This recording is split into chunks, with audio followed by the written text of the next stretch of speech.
SPDP dari Ibu Kartini Setiawan. Yang kedua, salawat serta salam kita aturkan kepada junjungan kita Nabi Agung Nabi Muhammad SAW yang senantiasa kita tunggu syafaatnya hingga nanti di yaumil qiyamah. Amin amin ya rabbal alamin. Dengan berdirinya saya di sini, saya akan menyampaikan susunan acara pada siang hari ini. Susunan acara pada siang hari ini, yang pertama pembukaan, yang kedua pembacaan lagu wajib Indonesia Raya, yang ketiga sambutan dari kepala sekolah, yang keempat pemaparan designasi dari CGB, dan yang kelima penutup. Pada siang hari ini, pada kegiatan hari ini, marilah kita buka acara dengan bacaan Al-Fatihah bersama-sama. Al-Fatihah.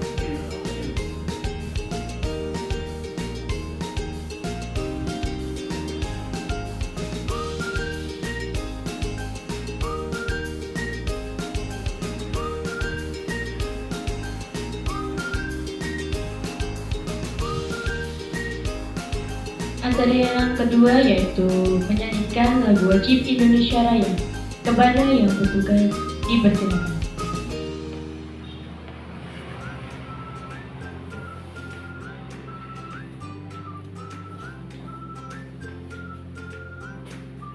Kepada hadirin dimohon untuk berdiri.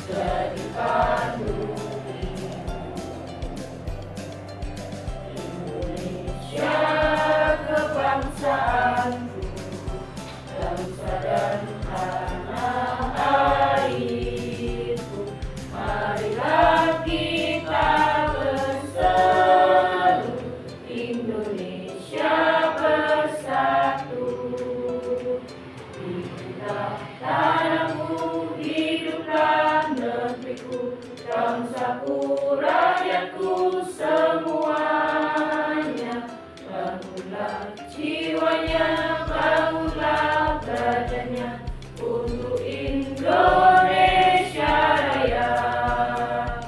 Indonesia Raya, merdeka, merdeka, tanahku, negeriku yang ku cinta. Indonesia Raya, merdeka, merdeka, hiduplah Indonesia Raya. Indonesia Raya, merdeka, merdeka, tanahku, negeriku yang ku cinta.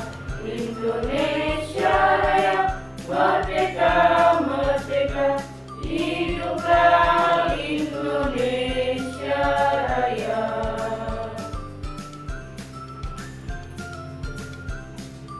Terima kasih. Hadirin dimohon untuk berdiri.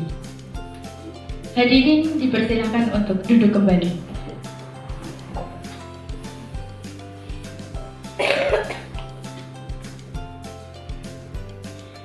Acara yang berikutnya yaitu sambutan Kepala Sekolah SDN 1 Adirejo. Kepada beliau Ibu Surya Wulandari SPD dipersilakan.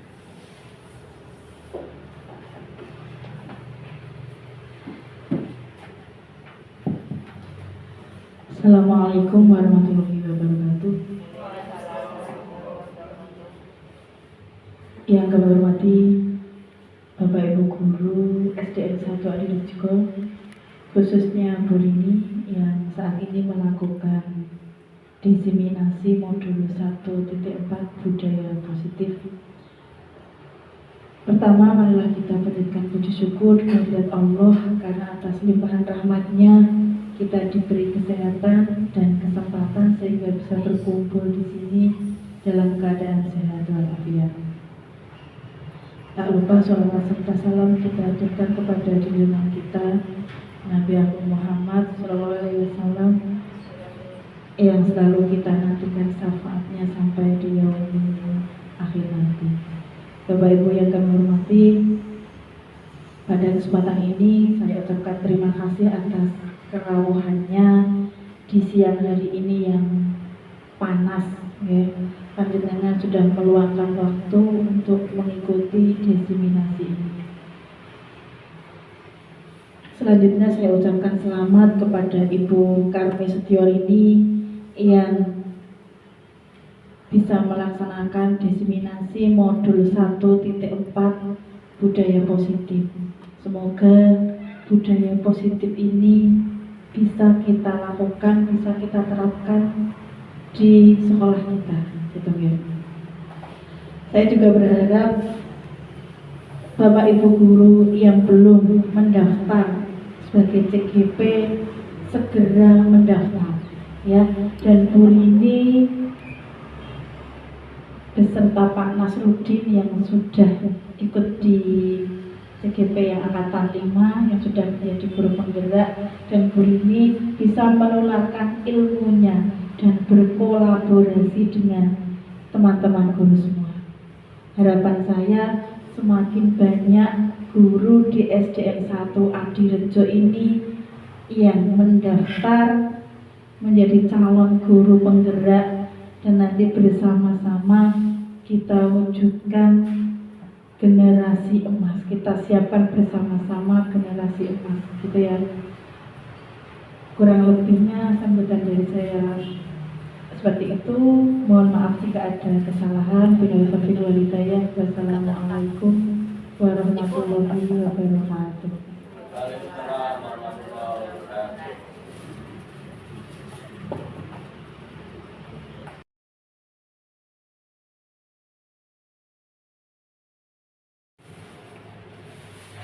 Memasuki acara inti, yaitu acara yang keempat, yaitu pemaparan desiminasi dari CGP. Di sini Ibu Karmi Setiorini dipersilakan.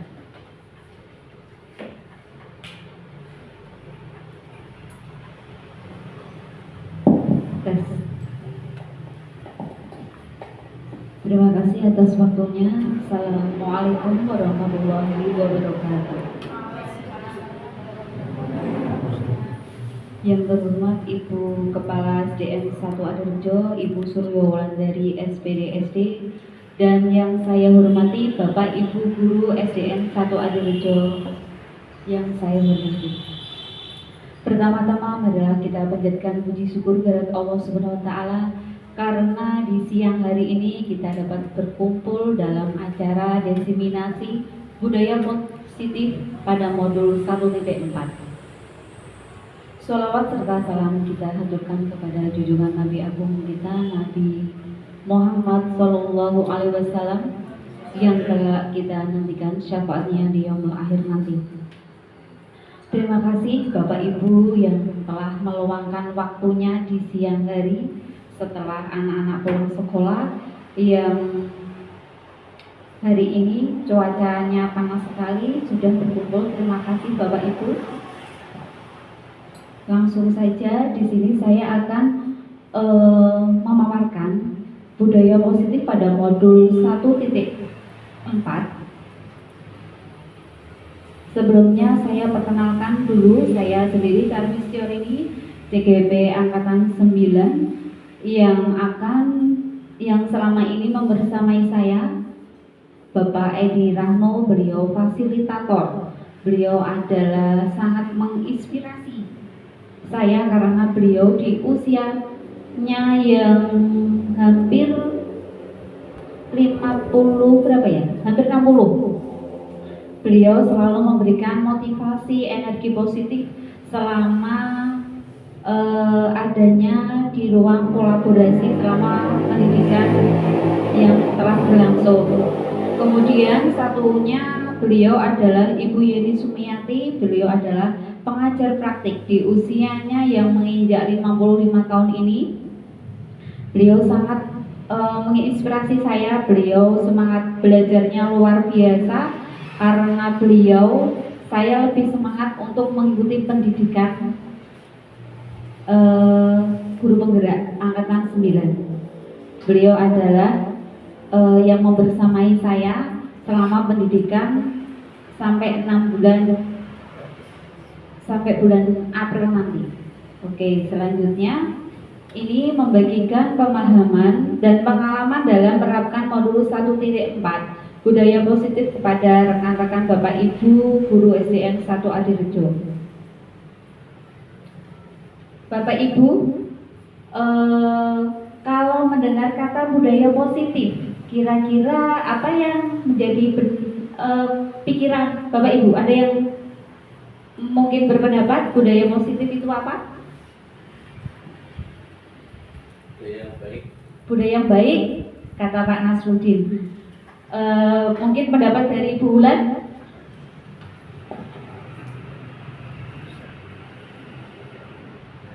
Bu Sulis, budaya positif itu apa Bu Sulis? Budaya yang baik yang harus dikembangkan di sekolah kita. Iya, budaya yang baik yang perlu dikembangkan di sekolah kita. Menurut Bu Wati, budaya positif itu apa Bu Wati? Budaya kebiasaan baik. Ya, betul. Semuanya itu benar.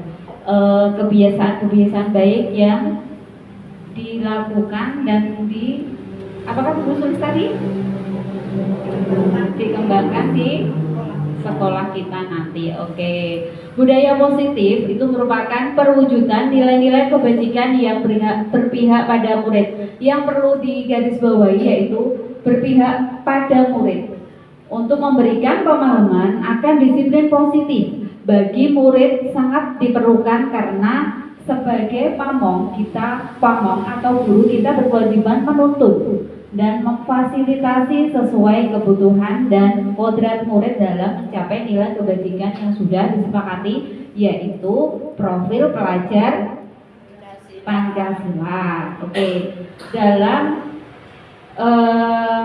budaya positif, konsep intinya itu kemarin saya sudah mempelajari ada 7 materi. Yang pertama itu ada paradigma, perubahan paradigma belajar. Yang kedua disiplin positif. Yang ketiga ada motivasi perilaku manusia, kebutuhan dasar, posisi kontrol, restitusi, keyakinan kelas, dan segitiga restitusi. Ini ada pertanyaan pemantik Bapak Ibu. Setuju atau tidak setuju? Hukuman dapat mendisiplinkan anak. Setuju atau tidak setuju Bapak Ibu? Tidak setuju. Tidak setuju. Bu Sulis pendapatnya tidak setuju. Yang lain? Bu Dewi? Setuju. Bu Juwati? Bu Juwari? Setuju ya? Pak Nas? Setuju. Pak Hakim? Bu Wulan? Setuju. Bu Eni? Setuju. Bu Wati tadi setuju ya? Yang tidak setuju Bu Sulis tidak masalah. Oke, selanjutnya pemberian hukuman dengan hal positif seperti membaca atau membersihkan halaman sekolah dapat meningkatkan disiplin anak. Setuju atau tidak setuju? Setuju. Yang ketiga, memberikan penghargaan dapat meningkatkan motivasi belajar anak. Setuju juga. Oke, nanti kita akan mengupas pada modul 1.4 budaya positif pada materi perubahan paradigma belajar. Perubahan paradigma kegiatan kepalang tangan. Coba Bapak Ibu bisa berpasangan dua-dua, Pak Mas dengan Pak Hakim.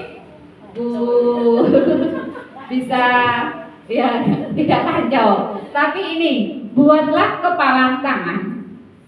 Teman Anda akan mencoba dengan sekuat tenaga dengan berbagai cara untuk meminta Anda membuka kepalang tersebut. Mungkin teman Anda nanti bisa membujuknya atau mengancam atau mengherdik atau merayu, menyuap, apa saja agar dapat membuat kepalang tangan Anda bisa terbuka. Apa yang terjadi coba? Salah satu ada yang mengepal tangan, salah satu ada yang merayu, entah mengancam atau mengherdik. Nanti apa yang terjadi? Coba dipraktekkan. Ini Bu Sulis dan Bu Eni. Coba Siapa yang mengepal tangannya ini? Bu Eni. Tidak panco ini. Bagaimana Bu Sulis untuk membujuk Bu Eni, ya? Untuk membujuk Bu Eni agar tangan kepalan ini terbuka. Ini dirayu ya. Buka kepalamu nanti tak kasih es. Bagaimana pendapatnya Bu Eni? Apakah bersikukuh tidak mau atau gimana? Terus lagi Tidak mau. tidak mau. Terus rayuan es ternyata tidak mau. Kalau HP, kalau dikasih HP, ternyata kalau mau HP dibuka.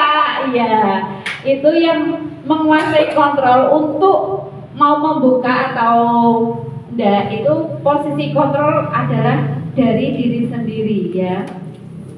Entah itu nanti dibujuk atau diancam atau diiming-imingi mau dikasih HP atau mau dikasih minuman, itu yang bisa mengontrol diri kita adalah diri kita sendiri.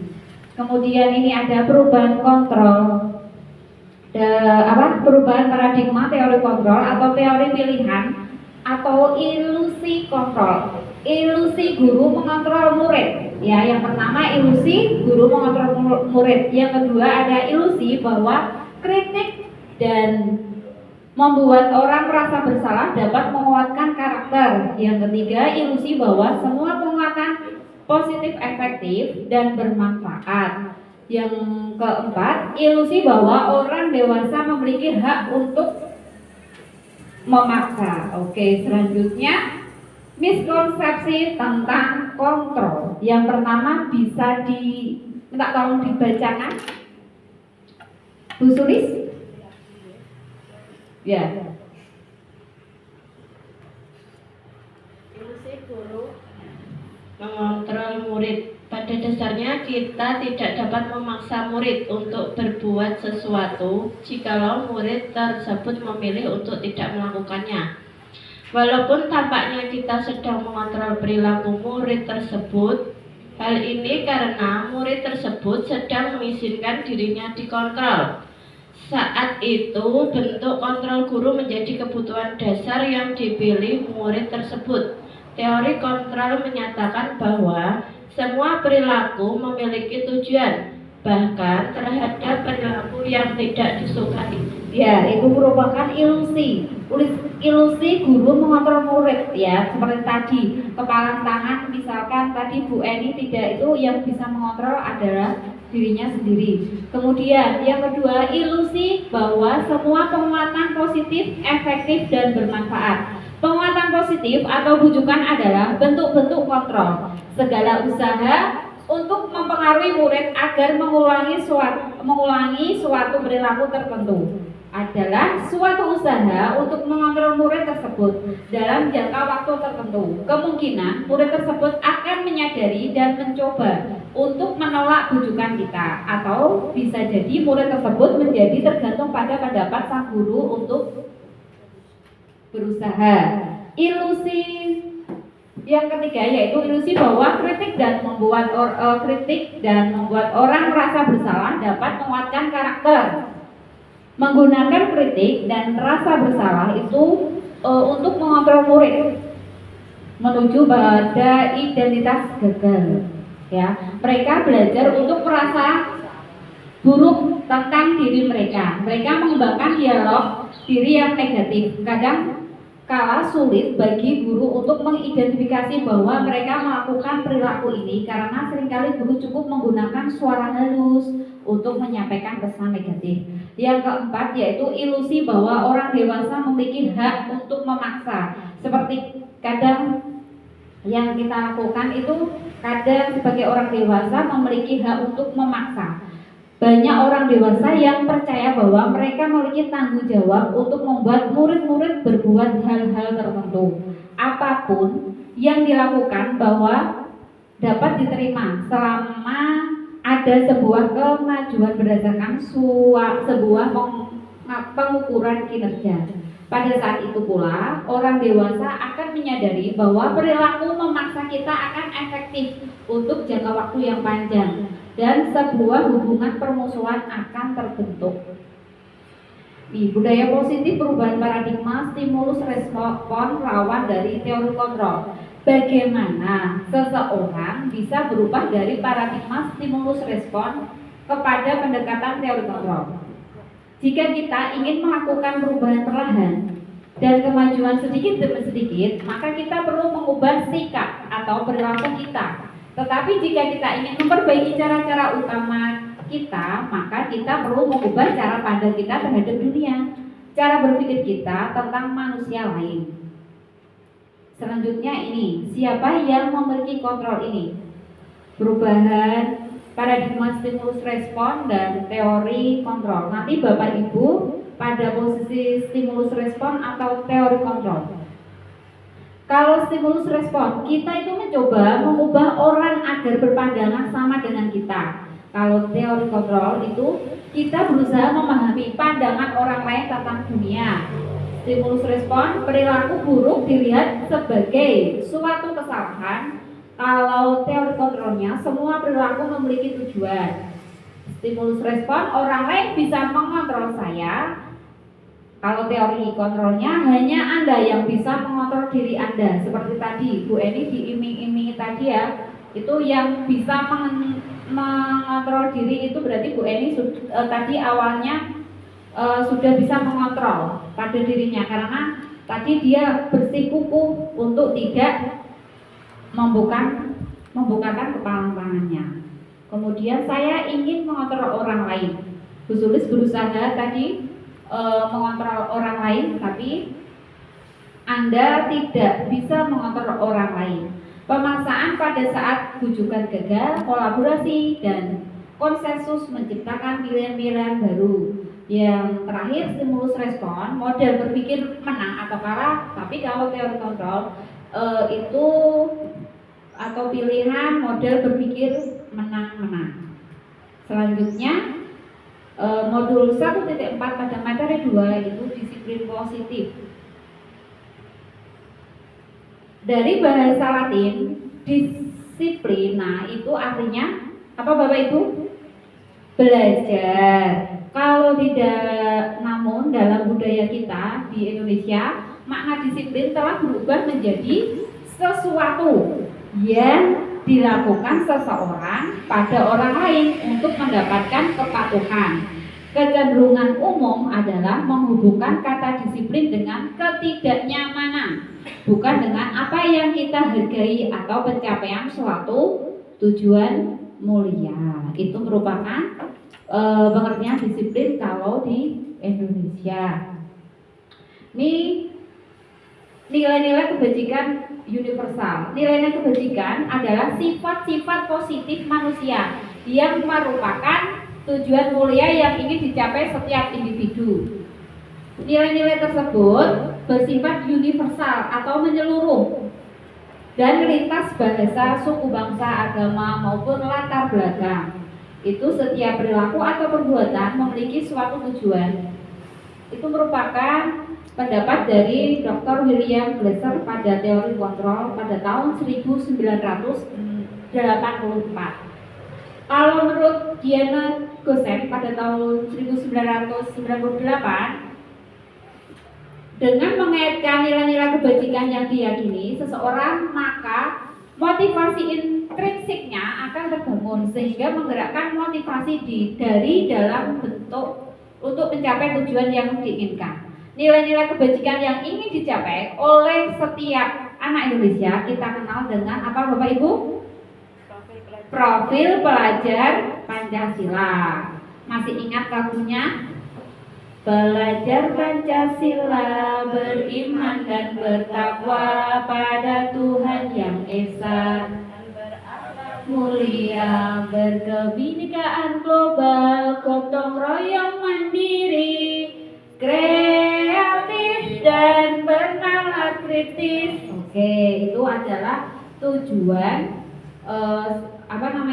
nilai-nilai kebajikan yang dicapai oleh setiap anak Indonesia yang dikenal dengan profil pelajar Pancasila. Selanjutnya pada modul 1.4 budaya positif pada materi 3 yaitu motivasi perilaku manusia. Teori motivasi perilaku manusia, Bapak Ibu, ini ada 3. Yang pertama, untuk menghindari ketidaknyamanan atau hukuman.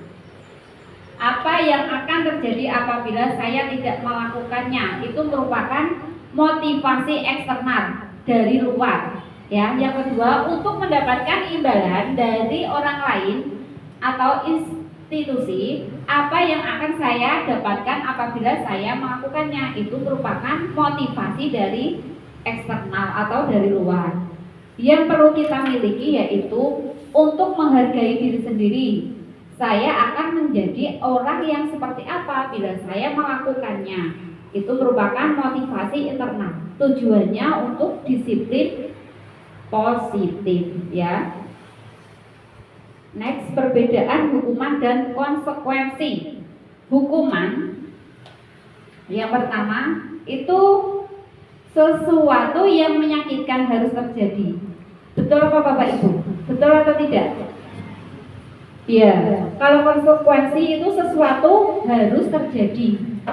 Hukuman itu membuat anak sakit fisik maupun punya rasa sakit hati untuk jangka waktu yang lama. Sedangkan konsekuensi itu membuat anak merasa tidak nyaman dalam jangka waktu pendek.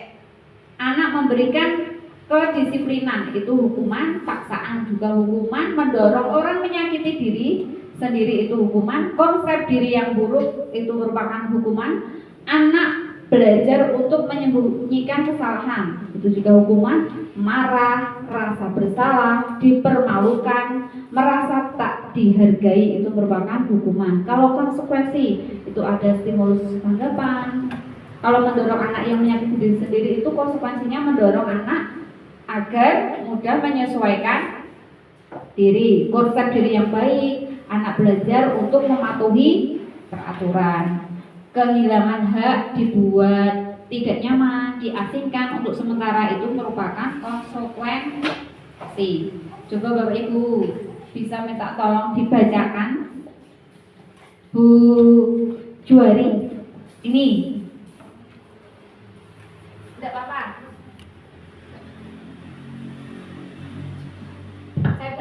Saya bantu bacakan. Jangan yang menjawab, ya. Mencatat 100 kali di dalam buku kalimat. Saya tidak akan terlambat lagi karena terlambat ke sekolah. Itu termasuk hukuman atau konsekuensi Bapak Ibu? Hukuman. Ya. Terus lari mengelilingi lapangan basket 2 kali karena terlambat hadir di sekolah. Hukuman. Murid diminta untuk push up 15 kali karena tidak menggunakan masker ke sekolah. Hukuman. Mengganti kertas tugas teman yang telah dicoret-coret. Konsekuensi. Membersihkan tumpahan air di meja tulis karena tersenggol pada saat belajar. Konsekuensi. Murid disuruh untuk tidak mengenakan sepatu seharian di sekolah karena tidak mengenakan sepatu hitam. Hukuman. Lari mengelilingi lapangan basket 2 kali karena terlambat 10 menit untuk pelajaran PJOK. Itu termasuk hukuman apa konsekuensi Bapak Ibu? Konsekuensi. Kenapa konsekuensi? Terlambat. Iya. Terus selain itu Sekalian pemanasan keliling lapangan. iya, karena itu merupakan pelajaran PJOK. Itu merupakan konsekuensi, kan? Tidak hukuman. Karena lari mengelilingi lapangan basket 2 kali karena terlambat 10 menit untuk pelajaran PJOK. Oke, selanjutnya berarti Bapak Ibu guru tadi sudah memahami perbedaan hukuman atau konsekuensi. Terima kasih. Selanjutnya pada materi keempat, kebutuhan dasar. Kebutuhan dasar manusia menurut Dr. William Glasser itu ada 5. Yang pertama bertahan hidup, kasih sayang dan rasa diterima, penguasaan, kebebasan dan kesenangan. Yang pertama, kebutuhan untuk bertahan hidup. Menurut kebutuhan yang bersifat fisiologis untuk bertahan hidup, misalnya kesehatan, rumah, dan makanan. Contohnya, ketika ada anak ya, yang selalu meminta bekal makanan temannya. Diketahui ternyata anak tersebut melakukannya karena lapar. Hal tersebut terjadi karena orang tuanya itu tidak memberikan bekal makanan untuknya. Itu merupakan contoh kebutuhan untuk bertahan hidup. Anak tersebut tidak diberikan bekal karena jadinya dia karena lapar, dia minta temannya untuk bertahan hidup. Next. Selanjutnya kebutuhan kasih sayang dan rasa diterima. Kebutuhan kasih sayang dan rasa diterima termasuk ke dalam kebutuhan psikologis. Pada umumnya anak-anak yang memiliki kebutuhan dasar kasih sayang dan rasa diterima yang tinggi ingin disukai dan diterima oleh lingkungannya dengan baik. Contohnya, ketika anak yang membuat masalah untuk mendapatkan perhatian dari teman, perhatian dari guru maupun orang tuanya, maka kebutuhan dasar yang sedang dipenuhi oleh anak tersebut ialah kebutuhan akan kasih sayang atau rasa diterima. Ini biasanya kebutuhan kasih sayang ini terjadi pada anak yang punya kebutuhan kasih sayang yang biasanya orang tuanya broken, ya. Mungkin kalau anak-anak yang broken itu biasanya butuh kasih sayang lebih. Sebagai guru, kita juga bisa mengidentifikasi, mengenali anak-anak tersebut. Siapa yang punya butuh rasa kasih sayang karena anak itu broken karena masalah keluarga. Yang ketiga, kebutuhan kebebasan. Anak-anak dengan kebutuhan kebebasan yang tinggi menginginkan pilihan. Mereka perlu banyak bergerak, menyukai hal-hal yang baru dan menarik dan suka mencoba-coba. Anak-anak akan merasa mampu mengekspresikan diri secara mandiri, tidak tergantung pada orang lain dan tidak mudah terpengaruh oleh orang lain. Contohnya, anak yang selalu diberikan bekal makanan dengan menu yang sama setiap hari oleh ibunya. Seperti misalkan si A dikasih bekal ibunya telur goreng terus. Kira-kira bosan enggak?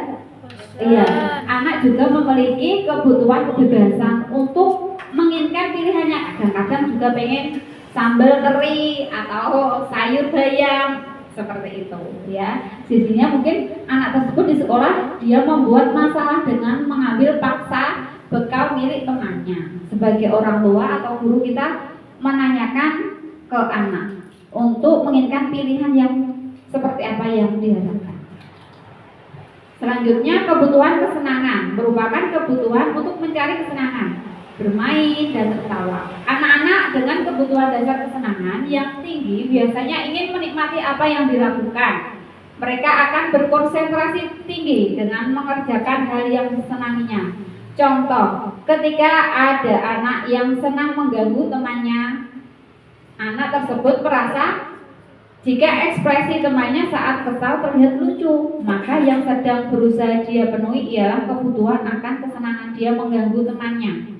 Karena dia ingin mendapatkan kebutuhan kesenangan. Yang kelima yaitu kebutuhan penguasaan. Kebutuhan penguasaan atas kemampuan untuk mencapai sesuatu, menjadi kompeten, menjadi terampil, diakui atas prestasi dan keterampilan yang dimiliki, dapat membuat pencapaian dihormati, didengarkan, meninggalkan pengaruh, dan memiliki rasa harga diri. Anak-anak yang memiliki kebutuhan dasar akan penguasaan yang tinggi itu biasanya selalu ingin menjadi apa Bapak Ibu? Pemimpin, ya betul. Menjadi pemimpin. Mereka juga suka mengamati sebelum mencoba hal baru dan merasa kecewa bila melakukan kesalahan. Mereka juga biasanya rapi dan sistematik dan selalu ingin mencapai yang terbaik. Contohnya, apabila ada anak yang merasa hebat setelah itu mengganggu teman-temannya, ada nggak Bapak Ibu? Muridnya ada yang nggak seperti itu? Ada. Berarti anak tersebut berkeinginan punya kebutuhan penguasaan. Selanjutnya pada materi budaya positif yang kelima yaitu posisi kontrol restitusi. Itu ada 5, yaitu ada penghukum, pembuat rasa bersalah, pemantau, manajer, dan teman. Yang pertama, penghukum. Seorang penghukum bisa menggunakan hukuman fisik maupun verbal. Guru yang menerapkan posisi penghukum akan berkata, patuhi aturan saya, atau awas, kamu selalu saja salah, selalu pasti, selalu yang terakhir selesai. Guru seperti ini senantiasa percaya hanya ada satu cara agar pembelajaran bisa berhasil, yaitu dengan cara diam. Yang kedua yaitu membuat orang merasa bersalah, akan mengubah keheningan kata lembut yang membuat orang lain merasa tidak nyaman, bersalah, atau rendah diri. Kata-kata yang keluar dengan lembut akan seperti, ibu sangat kecewa sekali dengan kamu. Beberapa kali bapak harus memberitahu kamu ya. Gimana coba kalau orang tua kamu tahu kamu berbuat begini. Di posisi ini itu murid akan memiliki penilaian diri yang buruk tentang diri mereka. Murid merasa tidak berharga dan telah mengecewakan orang-orang yang disayanginya. Yang ketiga yaitu teman. Guru sebagai teman. Guru pada posisi ini tidak akan menyakiti murid, namun akan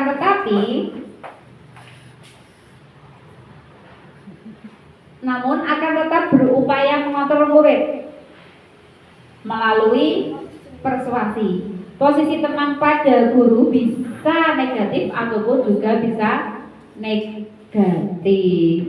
Guru menerapkan posisi kontrol ini akan berkata, ayo bantulah demi bapak ya. Ayo ingat tidak bantuan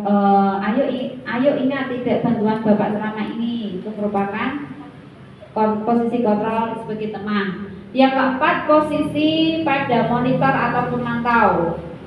Monitor itu berarti mengawasi. Pada saat ini mengawasi, kita bertanggung jawab atas perilaku orang-orang yang kita awasi. Posisi pemantau berdasarkan pada peraturan-peraturan dan konsekuensi. Pertanyaan yang diajukan seorang pemantau, peraturannya apa? Apa yang telah kamu lakukan? Sanksi atau konsekuensinya itu apa? Gitu. Yang terakhir adalah posisi sebagai manajer. Adalah posisi mentor di mana guru berbuat sesuatu bersama dengan murid. Mempersilahkan murid mempertanggungjawabkan perilakunya, mendukung murid agar dapat menemukan solusi atau permasalahannya sendiri.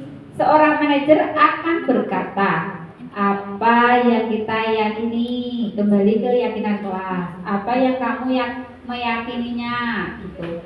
Apa rencana kamu untuk memperbaiki hari ini? Tugas seorang manajer itu bukan untuk mengatur perilaku seseorang, tetapi kita membimbing murid untuk dapat mengatur dirinya. Posisi kontrol kelima ini yang perlu dikuasai guru adalah sebagai manajer, betul sekali ya. Ini ada pertanyaan-pertanyaan. Siapa yang mengatakan? Siap, saya kecewa sekali dengan kamu. Siapa yang mengatakannya? Iya, membuat orang merasa bersalah. Kamu tidak pernah benar melakukannya. Itu siapa yang mengatakannya? Penghukum. Ayolah lakukan demi bapak ibu. Ya, sebagai teman. Posisi kontrolnya sebagai teman. Apakah kamu mau mendapatkan stiker bintang hari ini? Sebagai pemantau. Bagaimana kamu bisa menyelesaikan masalah ini? Manajer. Kamu selalu yang paling terakhir. Itu siapa yang adalah penghubung. Posisi kontrol tadi ada 5 ya. Oke, selanjutnya materi ke-6. Masih ada 2 lagi nanti ya, 6 dan 7. Materi ke-6, keyakinan kelas. Oh, bosan. Ayo kita melakukan ice breaking terlebih dahulu. Yuk, berdiri yuk. Ayo Bapak Ibu berdiri dulu sebentar saja. Kemarin saya dapat oleh-oleh dari Pak Kak siapa ya namanya? Kak Eli, ya. Pijet-pijetan mungkin ada. Ya, kemarin saya Lokakarya 2 itu ada dari CGP dari SMP itu ke kanan, ya bilangnya menggo enggoan rasane enak tenan, menggo rong enggoan rasane enak tenan, bola bali menggo rasane endut-endutan. Seperti itu Bapak Ibu, coba ya. Yuk, 1, 2, 3. Menggo saenggoan rasane enak tenan, menggo rong enggoan rasane enak tenan, bola bali menggo rasane endut-endutan, bola bali menggo rasane endut-endutan. Ya, silakan duduk Bapak Ibu, terima kasih. Bu Sulis biar lebih semangat. Ya. Materi ke-6 yaitu keyakinan kelas.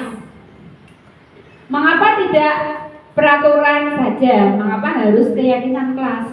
Ini ada gambar orang mengendarai sepeda motor. Mengapa kita memiliki peraturan tentang penggunaan helm pada saat mengendarai kendaraan roda 2 atau motor?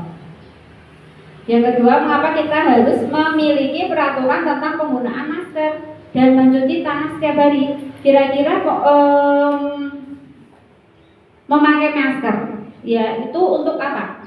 Menjaga kesehatan. Oh iya betul, menjaga kesehatan. Kalau ini mengendarai motor menggunakan helm, Menjaga diri. selamat, iya, menjaga diri sendiri agar selamat. Lah itu nilai-nilai keselamatan atau kesehatan inilah yang kita sebut sebagai suatu keyakinan, yaitu nilai-nilai kebajikan universal yang disepakati secara tersirat dan tersurat lepas dari latar belakang suku. Nilai-nilai kebajikan menekankan pada keyakinan seseorang akan lebih memotivasi seseorang dalam diri. Pembentukan keyakinan kelas atau sekolah. Itu ada prosedur pembentukan keyakinan kelas. Yang pertama yaitu mempersilahkan murid-murid untuk bercurah pendapat tentang peraturan yang perlu disepakati. Yang kedua, mencatat semua masukan di papan tulis di mana semua murid bisa melihat hasil curah pendapat. Yang ketiga, susunlah keyakinan kelas sesuai prosedur pembentukan keyakinan kelas. Gantilah kata-kata dalam bentuk negatif menjadi positif. Contoh, jangan berlari di kelas. Ya, kata jangan itu merupakan kalimat Negatif. kalimat negatif. Kalimat positifnya bagaimana? Berjalanlah. Ya, berjalanlah di kelas. Ya, itu merupakan mengubah kalimat negatif menjadi kalimat positif. Kemudian selanjutnya tinjau kembali daftar curah pendapat yang sudah dicatat. Biasanya anak-anak itu dikasih tulisan kertas atau bagaimana untuk mencurahkan pendapatnya. Kemudian ditinjau kembali, dilihat mana yang ada kalimat negatifnya kita ubah menjadi kalimat positif. Setelah itu keyakinan kelas selesai dibuat, maka murid-murid dipersilakan untuk meninjau ulang dan menyetujuinya. Kira-kira ini kesepakatan kelasnya anak-anak pada sepakat apa tidak, seperti itu. Selanjutnya keyakinan kelas bisa dilekatkan di dinding kelas atau ditempel yang mudah dilihat semua warga kelas. Ini coba ada, ini termasuk peraturan atau keyakinan kelas. Selalu kembalikan buku ke tempatnya, Bu Wati. Keyakinan kelasnya itu merupakan tanggung jawab. Ya, keyakinan kelasnya selalu kembalikan ke tempatnya, itu merupakan tanggung jawab yang dimiliki anak. Kemudian dilarang mengganggu orang lain. Menghormati orang lain. Menghormati orang lain. Hadir di sekolah 15 menit sebelum pembelajaran dimulai. Gimana Pak? Komitmen. Apa? Komitmen. Iya, bisa berkomitmen, bisa menghormati, bisa apa? Menghormati orang lain. Oke, selanjutnya Bu Juwari dilarang melakukan kekerasan. Dilarang melakukan kekerasan. Keyakinan kelasnya apa? Iya, selain keselamatan, menghormati orang lain. Dilarang menggunakan narkoba. Narkoba itu berarti keyakinan kelasnya untuk kesehatan. Ya betul. Bergantian atau menunggu giliran, biasanya untuk mengantri, itu menghormati orang lain yang sudah antri depan. Misalkan kita waktu beli bensin contohnya saja, ada orang yang menyelonong, berarti orang itu tidak menghargai orang lain. Kita harus menerapkan ke anak-anak itu keyakinan kelasnya bersabar. Gunakan masker. Itu untuk apa? Masker gunanya untuk kesehatan, keselamatan juga. Jangan berlari di kelas. Itu keyakinan kelasnya keselamatan. Ya, misalkan berjalan di kelas, ada yang jatuh, ada yang apa, itu merupakan keyakinan kelasnya agar tidak terjadi jatuh atau gimana. Itu merupakan keyakinan kelas keselamatan. Materi yang ke-7 yaitu segitiga restitusi. Ini. Apa itu segitiga restitusi? Proses menciptakan kondisi bagi murid untuk memperbaiki kesalahan mereka. Jadi anak-anak berbuat kesalahan itu tujuannya itu memperbaiki kesalahan mereka sehingga mereka bisa kembali pada kelompok mereka dengan karakter yang lebih kuat.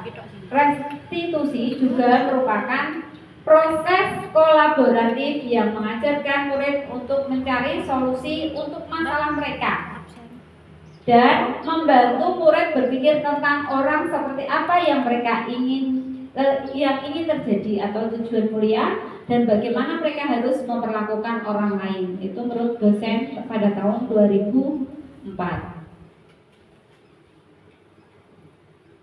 9 ciri-ciri restitusi. Yang pertama yaitu ada bukan untuk menebus kesalahan, namun untuk belajar dari kesalahan. Ya.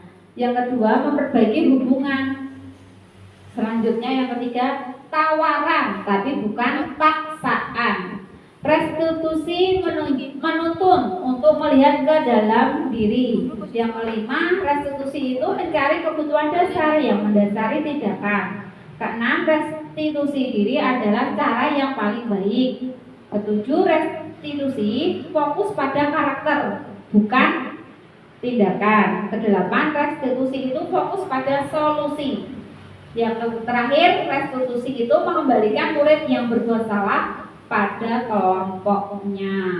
Ini ada segitiga restitusi. Yang pertama, tindakannya yaitu menstabilkan identitas. Yang kedua, validasi tindakan yang salah. Yang terakhir itu menanyakan keyakinan kelas. Tujuannya keyakinan kelas itu ini agar anak-anak lebih bisa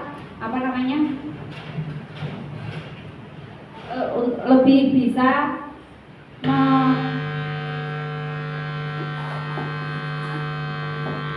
ketika kamu melakukan itu, kamu menjadi orang yang seperti apa. Itu merupakan menanyakan keyakinan kelas. Ini merupakan implementasi yang sudah saya lakukan, bisa dilihat. Oh ya, ini saya sebelumnya suaranya tidak terdengar ya? Suaranya.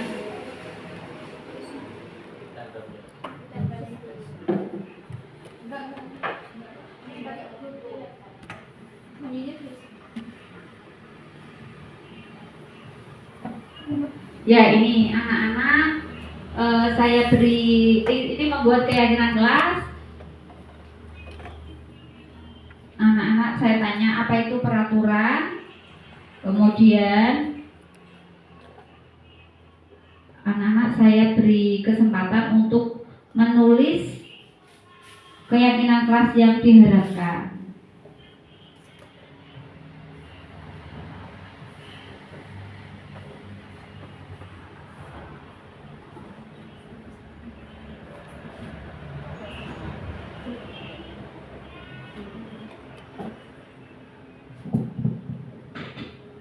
Ya, oke. Ini saya beri satu-satu. Boleh dua. Kemarin juga saya kasih kesempatan untuk dua juga boleh. Dua ini saya berinya dua-dua. Keyakinan kelas yang diharapkan. Anak-anak mencurahkan harapan atau keyakinan kelasnya yang sesuai dengan pendapatnya sendiri.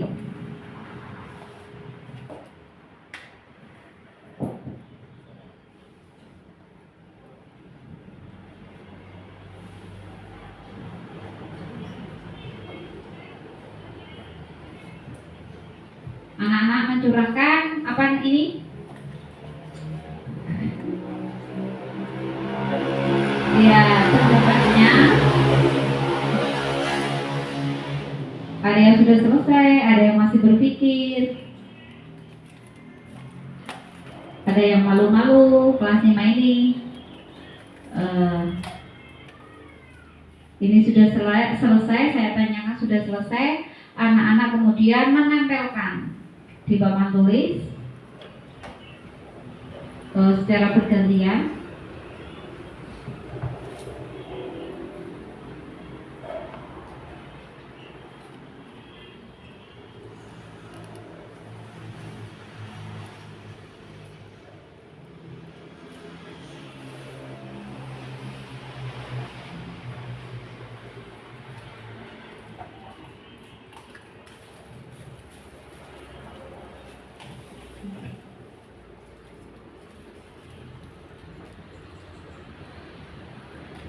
Ya, kemudian ini menuliskan keyakinan kelas 5 sesuai harapan anak-anak, pendapat anak-anak.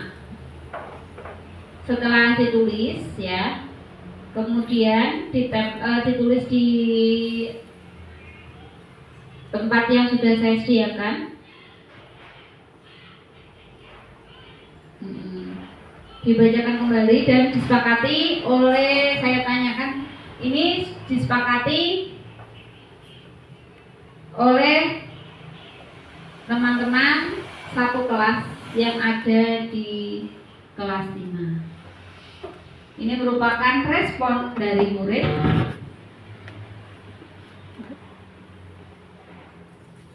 setelah melakukan menuliskan keyakinan kelas. Setelah itu refleksi dan rencana perbaikan untuk implementasi ke depan. Setelah menyampaikan pada murid-murid di kelas 5 mengenai konsep budaya positif dan mengimplementasikan ini pada modul 1.4 budaya positif, saya mengajak mereka bersama-sama untuk membuat keyakinan kelas. Saya merasa senang dan bersemangat karena respon murid yang positif dan sangat berantusias dalam membuat keyakinan kelas. Dalam implementasi konsep inti budaya positif ini, saya menemukan fakta bahwa ternyata murid-murid saya berkeinginan untuk meningkatkan disiplin positif pada diri mereka. Selain itu, sebagai guru, saya mendapatkan pembelajaran bahwa dalam membuat keyakinan kelas harus melibatkan murid agar hasil kedepannya lebih maksimal. Untuk kedepannya, saya akan berusaha untuk tetap konsisten mengimplementasikan budaya positif dengan menanamkan budaya positif pada murid dengan posisi kontrol yang tepat. Saya harap juga nanti Bapak Ibu bisa menerapkan budaya-budaya positif agar anak-anak kita di SDN 1 Adirejo ini budaya positif ini kita implementasikan. Terima kasih. Bila ada salah kata, saya mohon maaf sebesar-besarnya. Wassalamualaikum warahmatullahi wabarakatuh.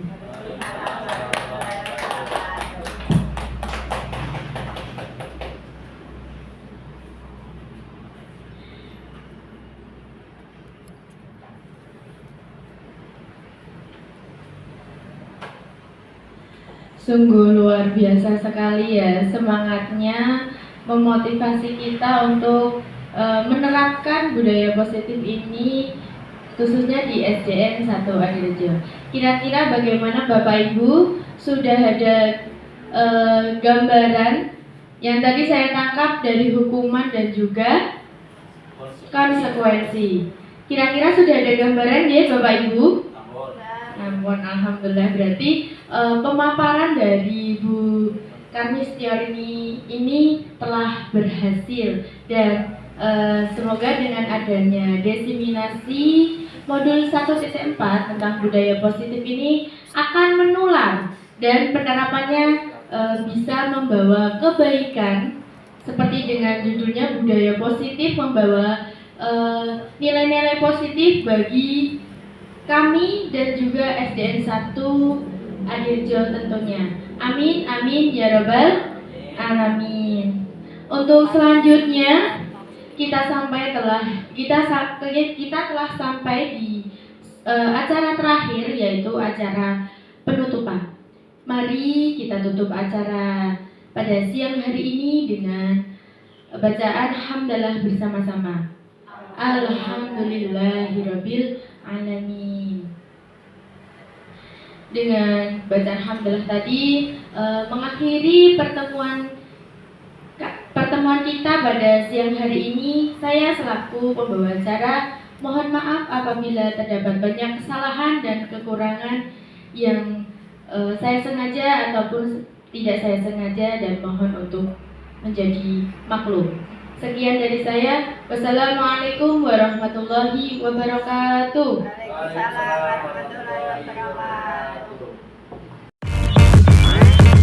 Damn.